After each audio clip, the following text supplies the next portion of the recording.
Okay, let's see. I think maybe I am live. Am I? Good morning. If I am, just in case I am, it says now that I am live. So, welcome. And I am a little later than normal. And I'm going to claim it as all good and know that whatever is supposed to be is going to be. There we are. I've got it going. I've got everything going. It looks like I am here. Happy Tuesday. It's Tuesday, right? It's happy Tuesday to you. And it's interesting because I am on this Tuesday. It's good. Let me see. What do I want to say about it being Tuesday? That Tuesday Tuesday is a great day to be here, to be alive, and to be with you. And so I am greeting you on this particular Tuesday. And it's good because, all right, so I think I have everything all straight. Yay, I think so. All right, so it's Tuesday, and so I'm just grateful and honored to be here, honored by your attention, all that good stuff. It is, so, when I think about this day, we are already seventh, the seventh. It is crazy how quickly time flies. I had such I want to say I had a busy day yesterday, but I also had an amazing day. And I don't know about you, but last night I was okay, so first off, let me tell you guys this. I was helping my niece with her homework, which is what I do every Monday and Wednesday. Now, her report card did not turn out good, and I'm quite offended by that because in my mind, grand rising to you, Walker. In my mind, me helping you out means that there is a change in your grade. And so I wanted to understand what was going on and why we were not seeing some change. And what I do know is that because I have been a rebellious person all my life, one of the things that I do know is just because you're receiving the help or the extra that you need in order to get you over the hump doesn't mean that you apply it. There are sometimes when we know better that we don't necessarily do better. And that oftentimes can be a matter of ego. It can be a matter of you can't make me do this, or you can't, whatever that may mean. And so I was, there was this part of me that was quite distraught. But then an alarm went off on my phone as I sat here working with her. I'm having some issues with this particular segment of her math stuff. And then my alarm goes off to remind me that I had a Monday night meditation scheduled. And so I jump in my car. I drive out to the location for the meditation. And even as I sat there in my resistance, y'all, I'm going to tell you, because the guy, he's standing there and he's asking the questions about, what was our experience. Now, remember, if you guys remember, there was a 10 days where I was supposed to do an hour-long meditation every morning. And so I've been doing that for the past 10 days.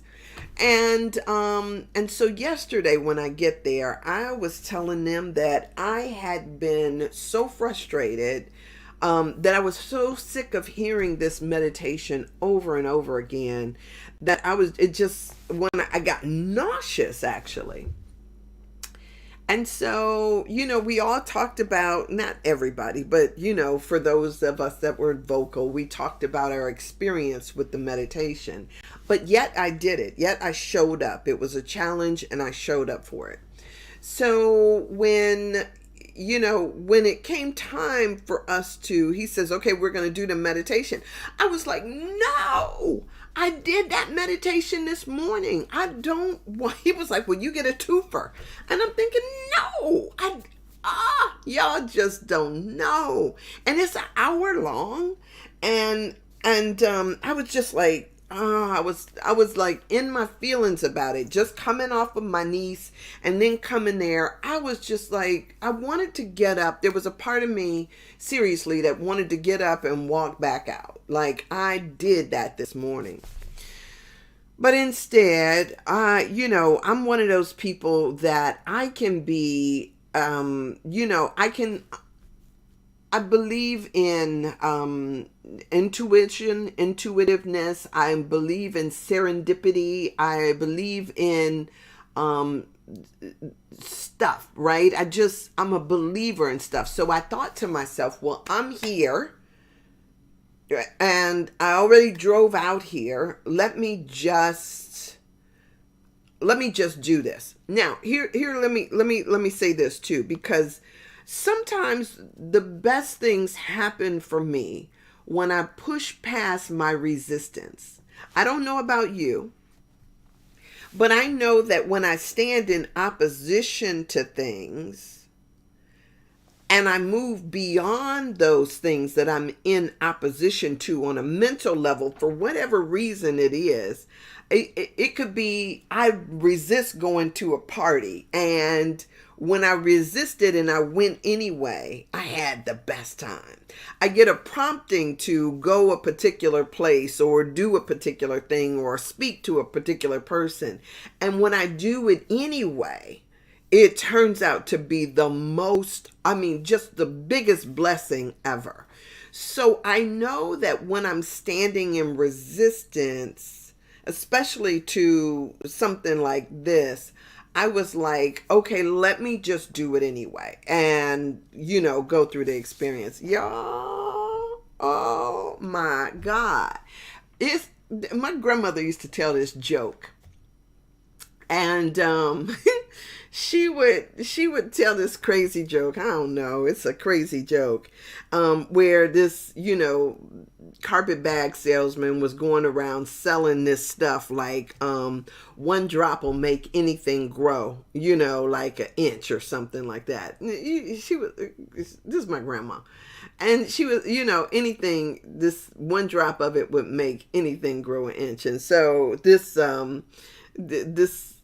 all these people staying in the house together, and this carpetbag salesman comes, and he, the lady at the house, and, her husband is sitting there, and the guy says something like, yeah, this is not a necessarily a nice joke, but and I'm kind of paraphrasing because I'm trying not to make it out of a joke.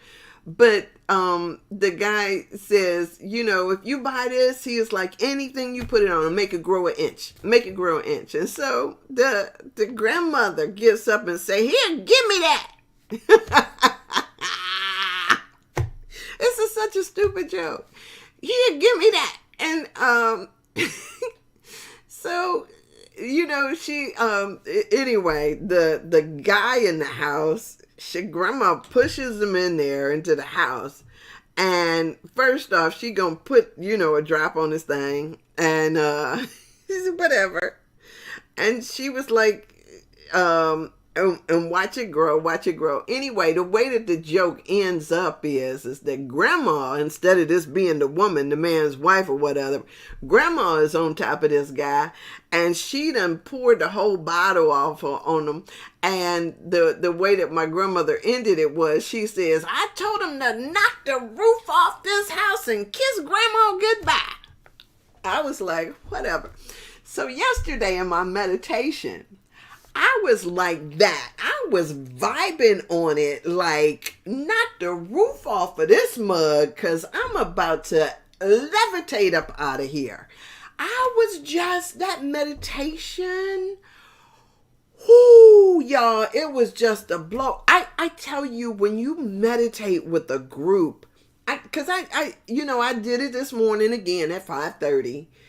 And I did just what I did yesterday. I got barefoot I was at the church. I got barefoot. I put my little, it's not a prayer shawl necessarily, but I wrapped myself over my head so that I would block out all distractions except for the sound. And I started like, y'all, I felt like I was just glowing and expanding, and just, it was so good. And I kept thinking to myself, oh, y'all need to put y'all's hands on me, because right now, the way I was in that meditation, I felt like I could have healed the whole city.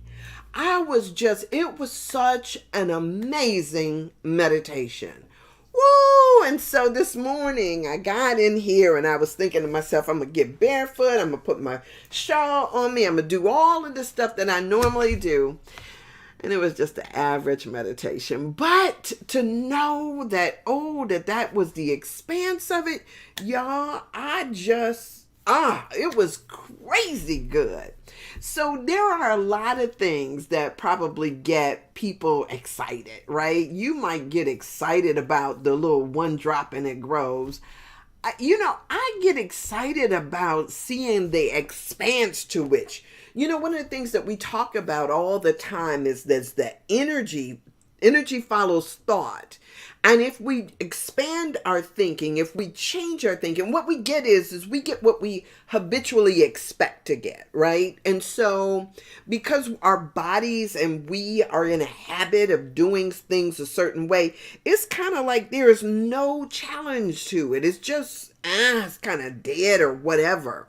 And so this thing of transforming, when matter becomes energy and it vibrates on a different level, woo! It is amazing. It was amazing, the possibilities of what it was. So I wanted to knock the roof off that darn thing and just go ahead and, that I could have, I felt like, how they talk about, whatever. I mean, they talk about people who just kind of vibrate and their vibrations get so intense that they just disappear.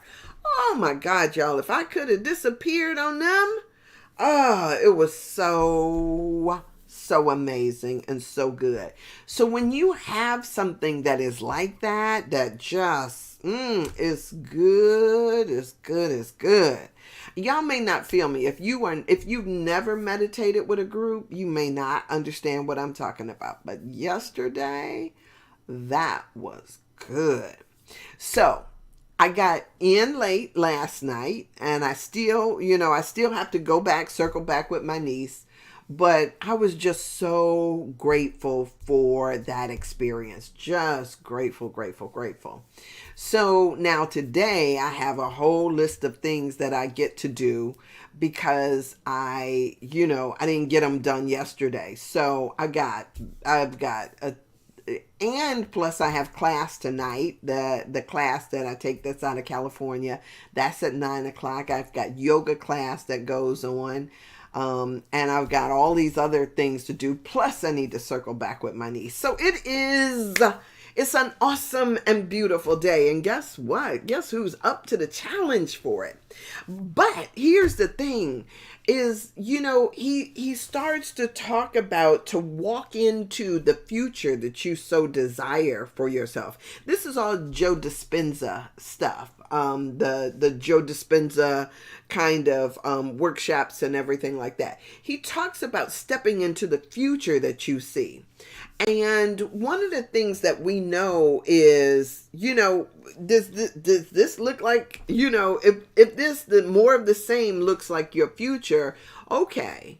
But now, remember I said, I don't know, was this a month ago that I talked about that for a while there, everybody was writing these books about how to change what was going on in your life. And one of the things that they said is that if you wanted to experience something different, you had to set the stage for something different.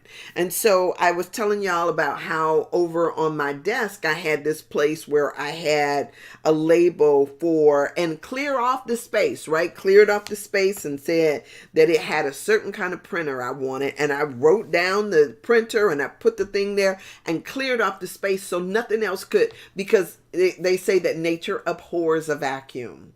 And so I told y'all about that, and sure enough, when I was moving my printer, I saw the little seat there, and I was thinking to myself, oh yeah, I forgot all about that. When I wanted another car, I parked my car around the corner. I told y'all about that, right? I started parking my car around the corner so that then the space would draw to it another car. There are things, and it's not an immediate thing. But what I do know is that there were people who wrote books about this. If you wanted a mate or a husband or whatever, you clear room out in your closet. You stop putting stuff on the empty side of the bed. Make it like somebody is going to lay there. Like you put a set of plate for them. You make extra food for them so that when they show up, it's like it's been there all along. In Marianne Williamson's book, I love the little story how she was with her man or whatever, and he said, and she says to him, she says, I thought you'd never get here. And his response was, he says, that's what took me so long. So we have to create this expectancy, create the where we desire for things to be, not just sitting up there and throwing something out the window without a vision of what we want to come up or how we want it to manifest, but getting a vision and seeing the vision so that you're walking into the vision. It doesn't just otherwise you get more of the same. You get more of the same, because if you open your eyes and you expect to see nothing, then you get nothing. And so a lot of times we don't recognize when it's us that's blocking our own stuff. We think that it's somebody else. Ooh, but wonder if it is you. So yesterday when I was feeling this vibration, this energy, I'm going to tell you, I blew down my entire ancestral line. I was like, I'm feeling this healing, and I know that in me, if this healing energy is active, it was active. And so what I did, I sent down energy down my entire line. And I just felt, the shift that was going on. So y'all, as it catches up,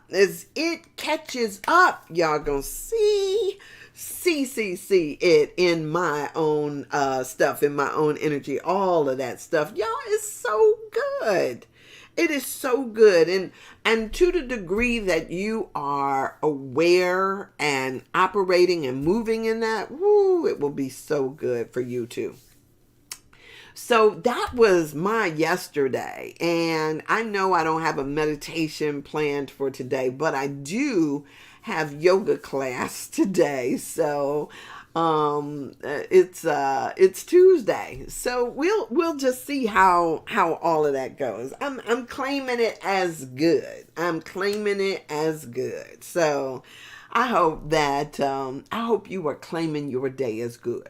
And here's one of the other things that I know is if it is like you've got to see it to be it, if you've got to project your energy into something as you go along, many of you already know what it is that you desire, right? So why not feel into that space? Why not live into that space? Our rightness, the thought that we are right, sometimes just keeps us stuck. I'll say all the time it keeps us stuck. But sometimes we get so enamored by our own rightness, our own conviction that we are right, that we can't see the possibility that's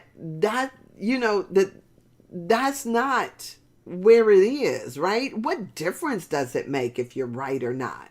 If you're right and unhappy, if you're right and you're not able to see beyond your own rightness, what difference does it make?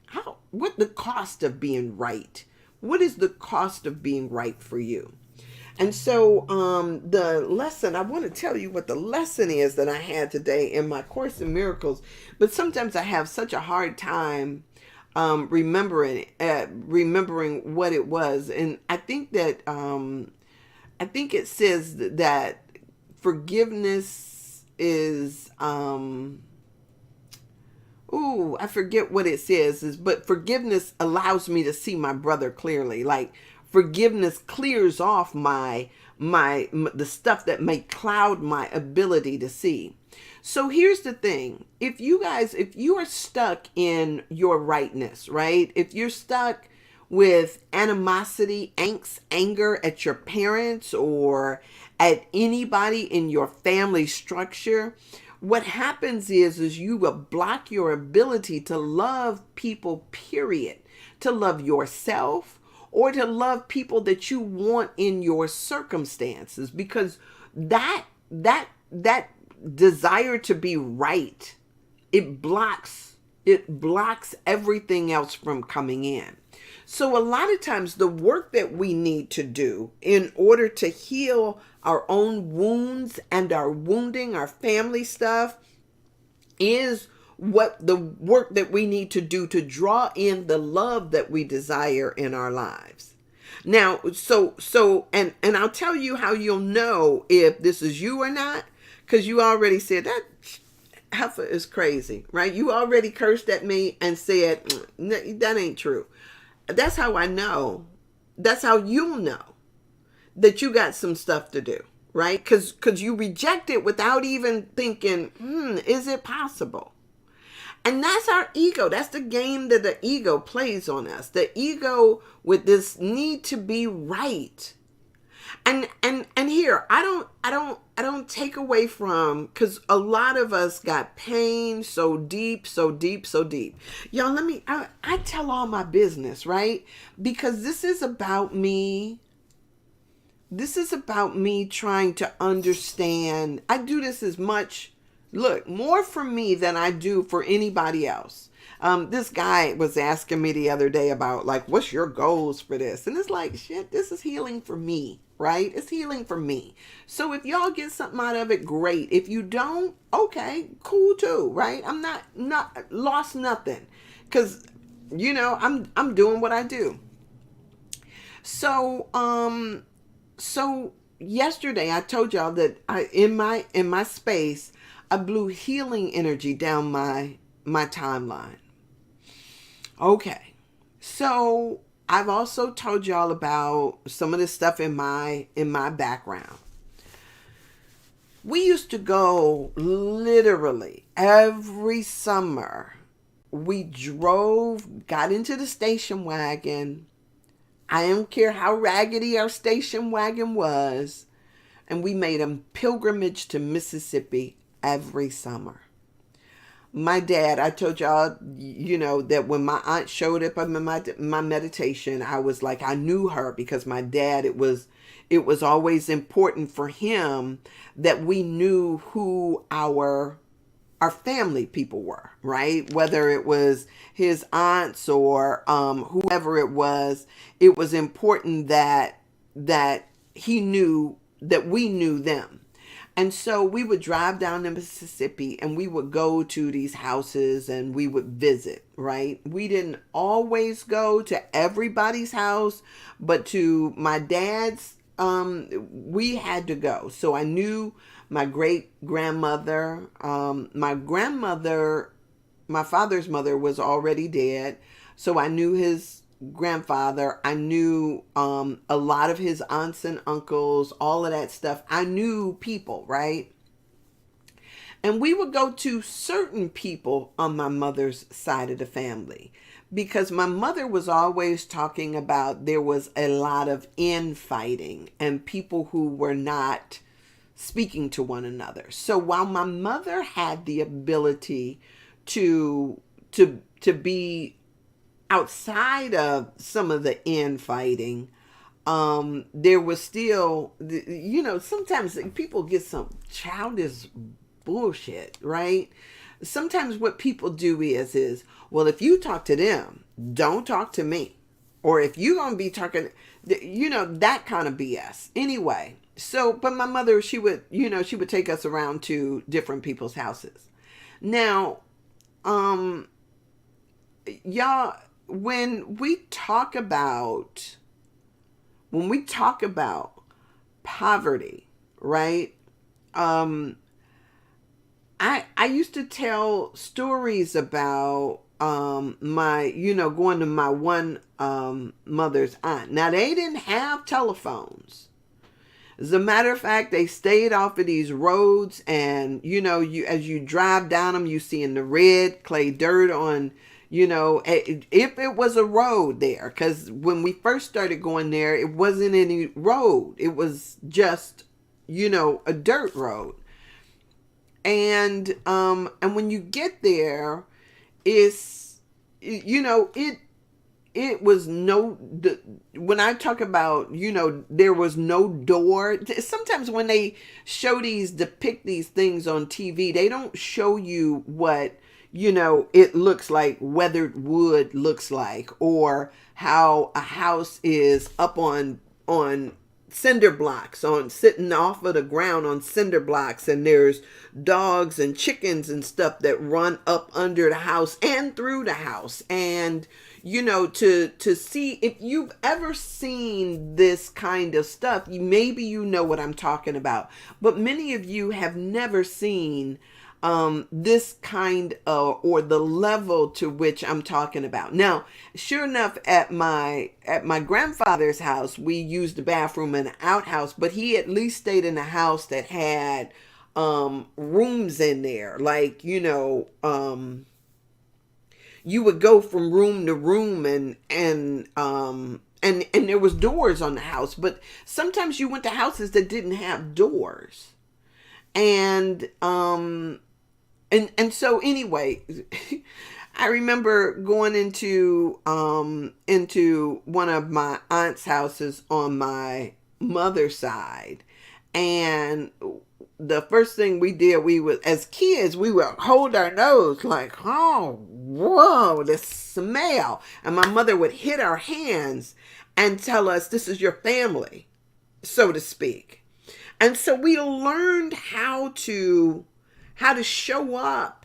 And in spite of what we might have as kids judge, we learned how to show up and know that, and honor that this may not be the way that you would want to live or see yourself, but we learned something interesting about the connectedness and what it meant to be family, and how not to stand in judgment of other people. And so it was as kids, this was a really important lesson. As a matter of fact, it's a lesson that some adults need to understand, that we don't get to choose our family. We are born into families, and that's one of the beautiful things about it. We're born into these situations, and we have to learn and figure out how to love in spite of our judgments. Your judgments and your thoughts about people does not change the fact that, one, they're related to you, that you are in their ancestral line, that the very things that are in them becomes the very issues that are in you, and they are now yours. It's like, tag, you're it, right? And so, I'm standing there as a kid looking at, whatever aunt or whatever uncle being, like, whoa, this is it. So it was, when we talk about this thing of poverty, right? If we talk about, and no TVs, no fans. Literally one time we walked into this one aunt's house of mine, and she was sitting there in the chair, and she had some some food on her foot because it had fallen down, and she was butt naked because it was hot. And she told one of the kids to go in there and get me a towel, and she took the towel and laid it over the front of her as she sat there and talked to us. And it was, oh, this is how it is. Now, so for me, after my meditation yesterday, and after I did this prayer, sending energy back down my line, one of the things that came to me last night as I was sleeping is if this was in the 70s and they were experiencing that level of poverty, right? People were living like that down that dirt road. I asked the question of myself, do you understand how your mother might have lived? I mean, if you just take a pause for a minute, and some of this, I might be talking about your parents too, or your grandparents. But when you're talking about somebody that came up in the 30s and the 40s or in the 50s down south, do you ever consider, because they don't talk about it. There is nothing to talk about, right? They don't talk about these things. But when you think about it, oh yeah, sure, they'll tell you, oh yeah, everything we ate, we grew, right? If we wanted flour, we grew the wheat, we ground the wheat, we, made the bread. It was literally like everything. We went out and got eggs from the chicken. If we ate chicken, we had to go out and wring their neck ourselves, and we churned our own butter. I mean, I don't know. Maybe your folks have always been where they are, right? I don't know. But if you consider that so many of our people have come out of situations that we can't even imagine. You can't imagine, what it's like to not have running water. Or, because when I was a kid, we went to the outhouse, not have running water, to not have what we take for granted nowadays. And the impact that might have on you. If you have a mother or a grandmother, there was a time, and I don't know, maybe I got white folks that listen to this too. But as women, we didn't have agency over our own bodies to say, yeah, if we fought you, and look, if we fought you, because we did just like the animals, we gonna fight for our stuff. Yeah, maybe. But we didn't have agency over our own bodies. And people, men, whether they owned us or whether they were in those areas with us, they felt like if they wanted if they wanted to take your stuff, they took it. And what recourse did you have? So it wasn't just that you were, raped by your husband or taken from in some other. It was what? Don't get caught. And oh my gosh. And y'all, as I'm talking about this, and it just all dawning on me what my parents would have experienced. My dad used to talk about there was a bell in town because it was a sundown town. He said there was a bell in town, and when they rung that bell, it meant that all y'all black folks better be off the street. Now, that just, it to have be in a sundown town, or I mean, most of the time. Okay, so I don't know why I'm down this path. But because my meditation was so intense, and because there was so much that came out of this for me, this awareness, this awakening last night, and just trying to feel into this, live into this, and knowing that there is some healing that needs to be done on this. Mississippi darkness is some show enough darkness. I don't know where y'all came from. I don't know where your people came from. None of that stuff. But one of the things that I do know is that for many people, when I talked about that feeling of unworthiness yesterday that I talked about, this feeling of unworthiness is because, our parents felt like they were, unworthy. Our grandparents felt like they were unworthy. People made you like want to just be sorry for even being. I mean, it was a wretched life. And people, the wretched of the earth, was that James Baldwin, that wretched of the earth? That's what it was. And we're coming up out of that. So there's sometimes what we do is we think that, what makes us worthy is the stuff that we put on our back, but we haven't done the work in our own minds to get to the place where we accept ourselves. It's not about the junk you got around you, the stuff that you buy, the degrees that you get. You got to feel worthiness within you. Y'all may not be feeling me, but I'm telling y'all, this is some serious. This becomes a serious way that we have to work through the issues that we have, and these issues become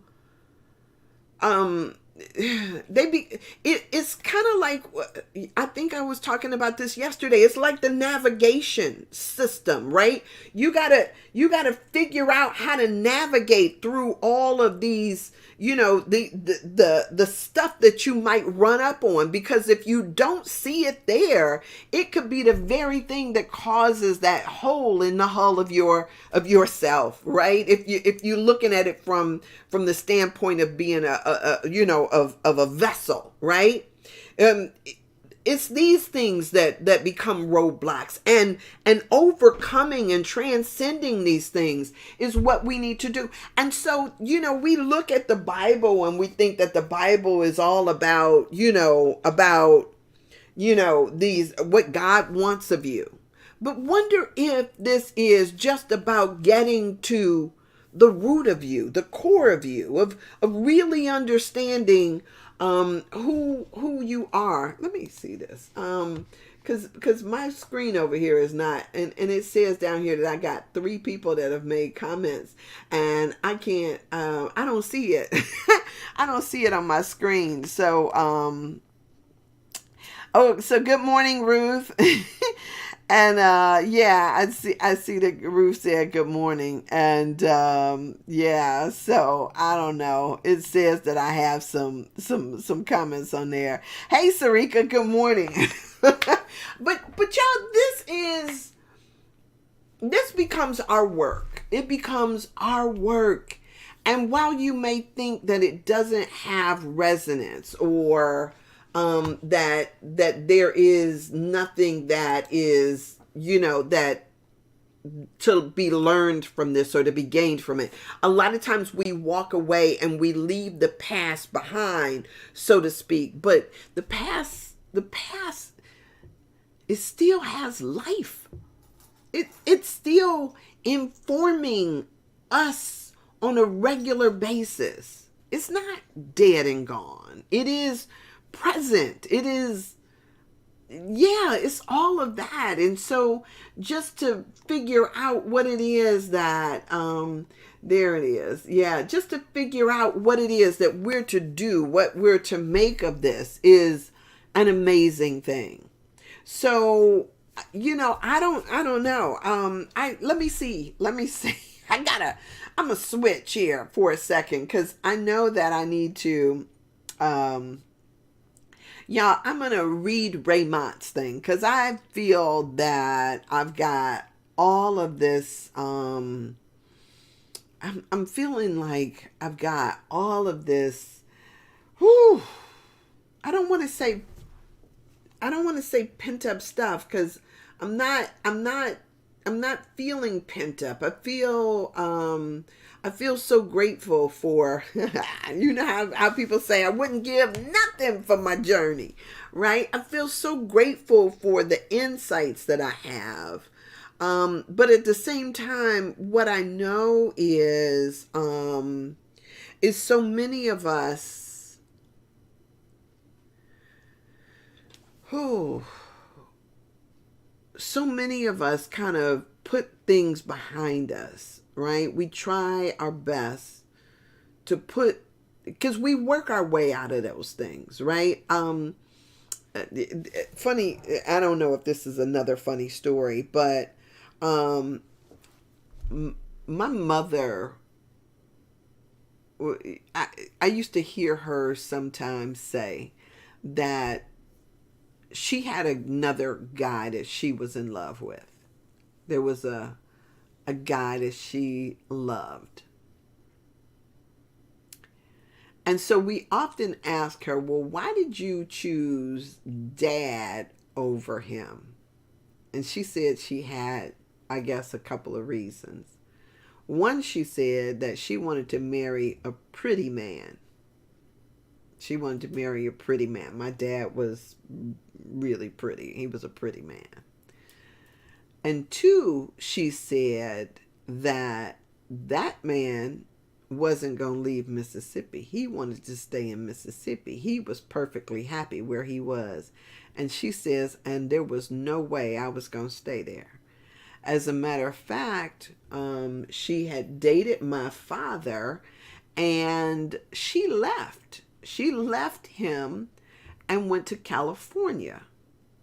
And my father left Mississippi and went to California. And their marriage stuff, they got married in California.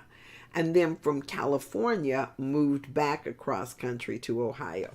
Now, don't ask me how they did all of that, but I know that we got pictures of their little house wedding. They had a wedding in a house, and it was in California. The marriage certificate and everything was taken out in California, but they just didn't stay there. They came back to Ohio, and my mother's mother had moved here to Ohio with her husband, and that was this. It is here where they settled.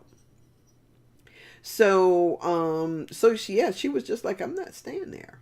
And and for many people, that is probably the reasons why you have ended up where you were, because of, we call it the Great Migration, but many people left out of situations that didn't serve them to go to some place where they could have a better life or a better quality of life, where they weren't, living off of a dirt road. Because a lot of times you hear narratives about people who talk about this idea of living on a dirt road. As a matter of fact, Ramona Robinson, who is a newscaster, she used to be a newscaster here in Cleveland. I don't know exactly where she's living at now, but the title of her book was From Dirt Road to Somewhere, or From Dirt Road to, seems like I got her book on my shelf. That's the shelf over there where I got all the people that I know who have written books, and I don't see it over there. But her book was titled, because she grew up off of a dirt road too, and so there are a lot of people who have been in these backwood places and talk about their journey as they go from those places. So whatever the case may be, it is it is about being able to see yourself. This is where I started off, I think, being able to project into the future something different than where you currently are. And to know that that dirt road has its gnarly fingers around you, as if to say, this is part of your history. And so you got to shake off that stuff, right? In order to move forward into a new. And part of it is seeing a vision of what it is that you desire to step into. If your visioning is always the same, if you are just seeing, your own house with the furniture moved in different places, or even if you have a desire for yourself, but you can't see past your current circumstances, then what we've been told is you get no further than those circumstances. It means that we got to have a bigger vision, a better vision for ourselves and for life, in general, in order to make something happen. So, whatever it is that you are desiring for yourself, it's about then stepping into that, right? Not just the same old all the time. We gotta change around the energy. And so that's what I felt yesterday. It's like, let me create this the vision so that I can step into the vision. I don't want to just, see myself in the, sometimes things happen. Sometimes things happen. This is not to judge any of this stuff, but rather to say, because where I am is perfect, but it ain't where I'm going to end up. And so it becomes this thing of getting a bigger vision for oneself and one's life. All right, so let me read Raymond Anderson's thing, because I just, this is what I do. Y'all know that I read I usually start off in the first 15 minutes reading this daily guide, but I have talked a lot. No apologies. It is what it is. I'm just keeping it real. But I'm so passionate and excited about this, and excited about the way that my ancestors are answering or responding to my call by giving me all of this information, all of these things that are coming over into my awareness. I'm so grateful for that. Brooklyn, is that Brooklyn? Hey, blessings to you as well. Sorry, I'm just seeing that. So here, let me read what Raymond wrote for today. This is called Radical Curiosity. And it is, the quote that he uses is, the first one is by Ken Ditchwall. And so he says, if I never explore my limits, my body-mind will gradually tighten and become unconscious.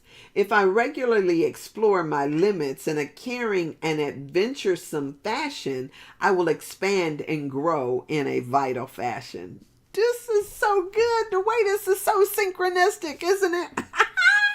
Y'all don't even know.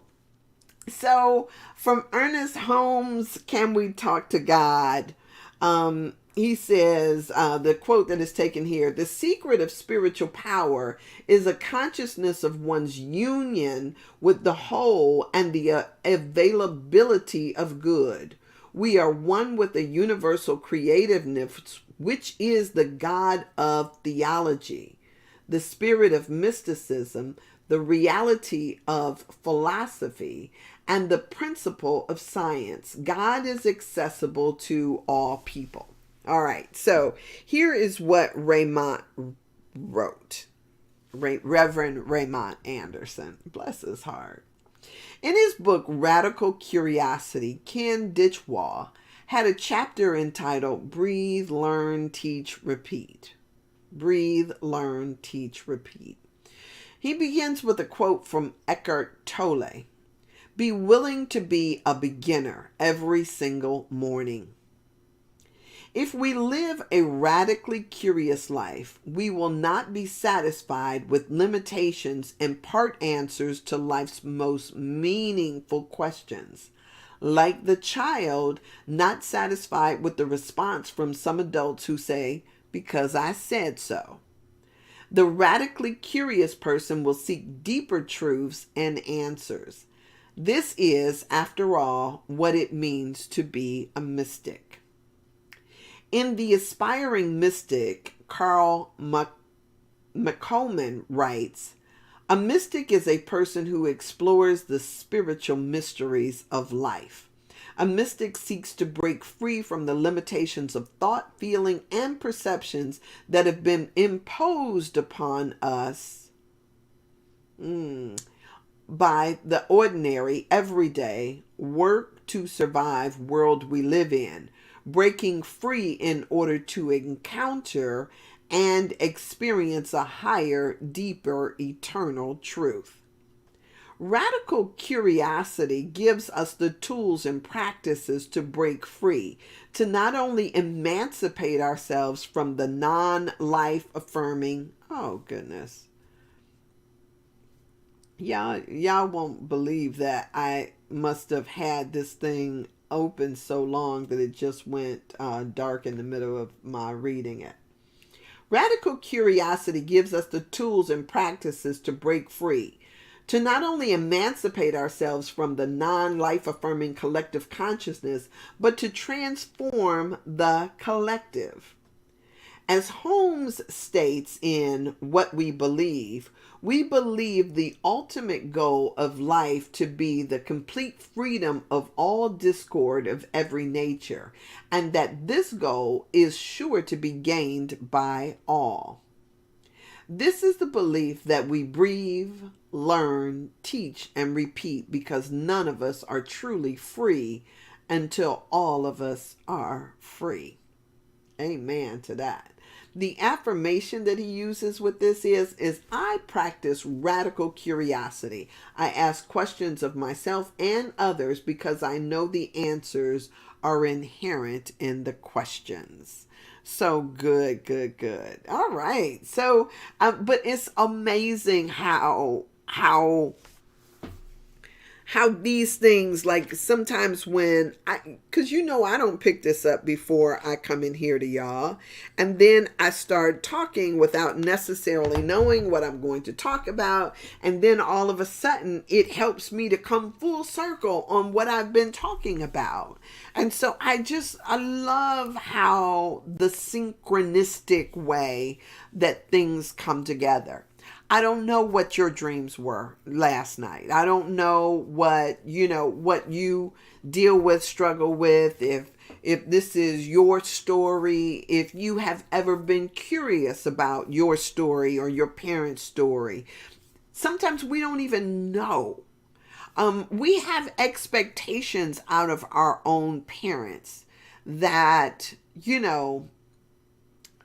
sometimes are so unrealistic. So like from looking at and talking about what I saw growing up, if, say for instance, I have this awareness that, this is my mother and my grandmother's experience of living in the way that they did, never having seen the place where they actually are, or a house that they would have actually lived in. But if any of these places were anything like what I was seeing, I was thinking to myself, here's the thing. Where would a crib or a bassinet have been? Or what would that have been made out of? Would it have been just like a milk crate or some old discarded box? I mean, when you think about, I mean, if you could just imagine when I'm talking about this, I didn't walk into a house and see a a couch there or a rug on the floor because there were chickens that was running through this house. And this was there every day. This was there every day. So they had a chair. They had maybe a couple of chairs.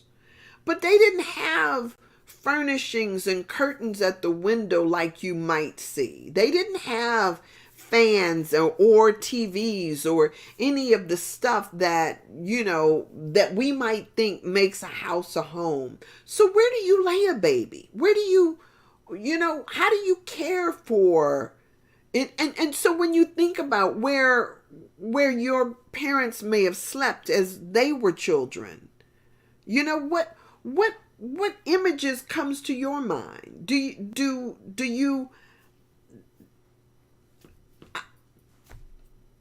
I mean, yeah, there are people who live like that in the city here. Who, when I was working at the Hunger Center, there were people because, and this, y'all may not understand, especially when we get so. Because a lot of times the people that we associate with and the people who are around us are a lot like us. But there are people who at the time, and this was not, 10 years ago or something that I was volunteering at the Hunger Center. There were people who, if you couldn't get it off of food stamps, they didn't have it. Right? Or if you couldn't get it, recently there's been a little more influx of money that has come into the community, but there are people who still feel shut out and not seen by the system.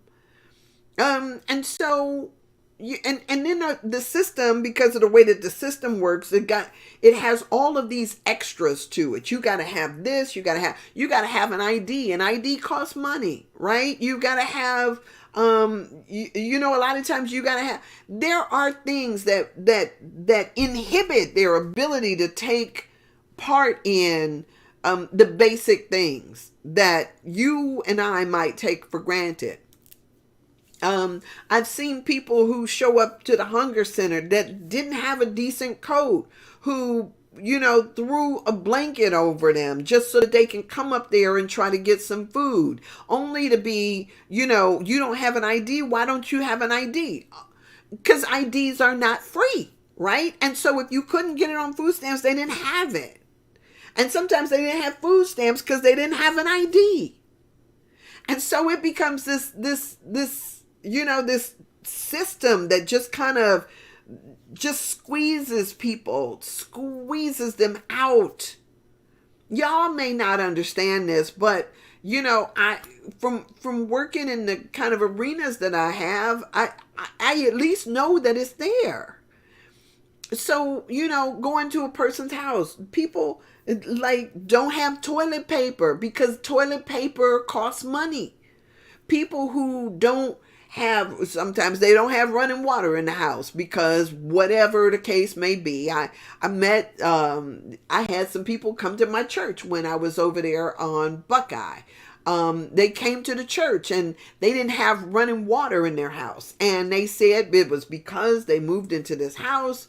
And before they got in there good, somebody stole the pipes out of the house and they hadn't been able to afford to get their house, the piping finished up in their house. And so they were, peeing in stuff and taking it outside and dumping it. And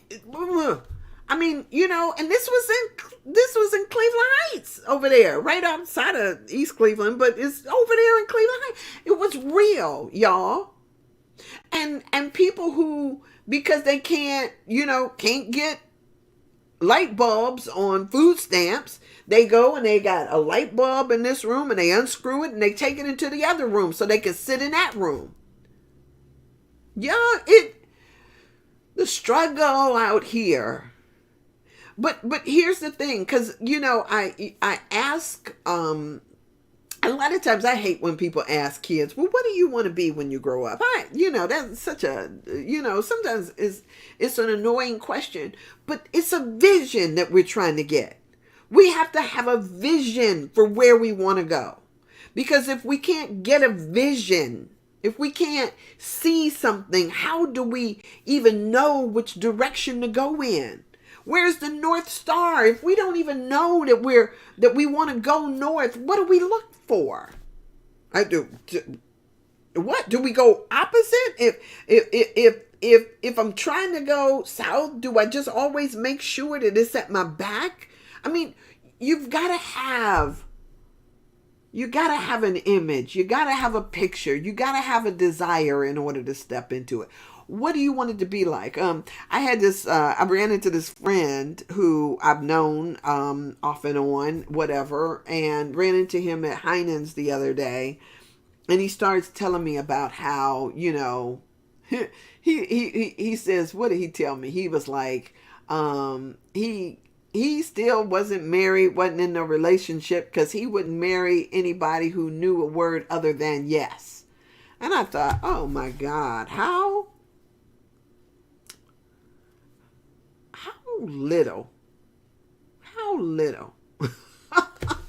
just whatever. And he said it like this is you don't know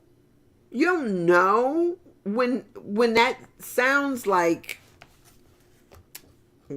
whatever, y'all. Get a vision. All right, I'm I'm gonna get off of here today because I'm all over the page. I love y'all. I love y'all. I do. And the challenge is grow. Is to grow. It's to grow. It's to grow. So, that's what I got. I can't, I see that I got more comments on here and I can't see them. Good morning, Sandra. Yeah, I can only say, hey, Deborah, how are you?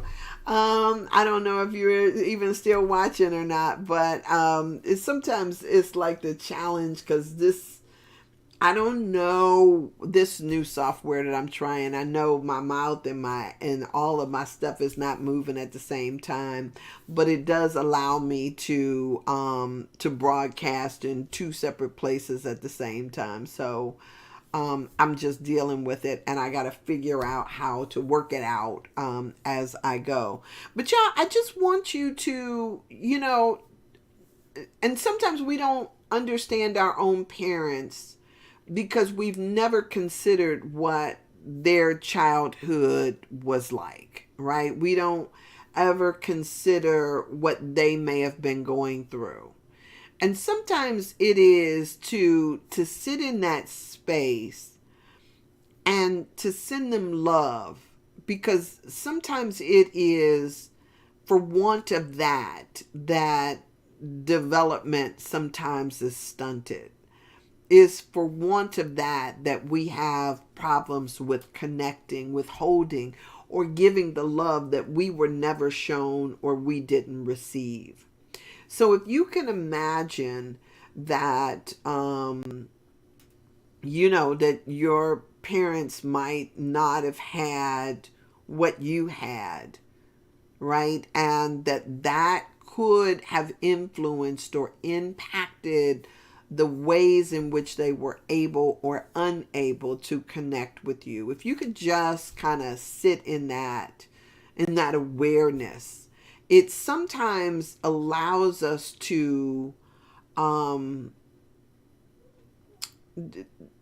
have compassion for the ways that they engaged with you.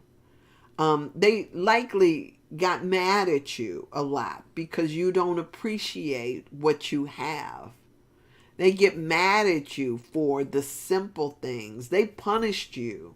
And sometimes they punished you with just out of, because that's what they learned. That's what they saw. And a lot of times, the struggle for life. I mean, if you can hear that, The struggle for survival can be so oppressive that it pisses you the heck off. And you can't even see beyond to what's possible or where you want to go because you're in the struggle. And the goal for so many in this society is to keep you locked in the struggle, because as long as you're struggling for the basics, y'all know this, Maslow's hierarchy of needs, as long as you're struggling for the basics, you don't have time to aspire or to deal with any of the other stuff up there that might give you a chance to look back and say, hey, something is wrong here. Something is wrong with the system. Something is out of place. If they can keep you in survival mode, in struggle mode, then they don't have to worry about you, kicking up any dirt or making any fuss. And it's just it's psychology. It's 101. It's, you start to see that's the goal. When we talk about race and racism, if they can make a person believe that you are the cause or the adversary or that somehow you are, contribute to their discomfort, then they get you struggling and fighting up against one another. They don't have to worry about y'all uniting against the proletariat or whatever we learned back in school. They don't have to worry about that because you're so caught up in the struggle. And so as long as the struggle seems real, you can't get beyond something else.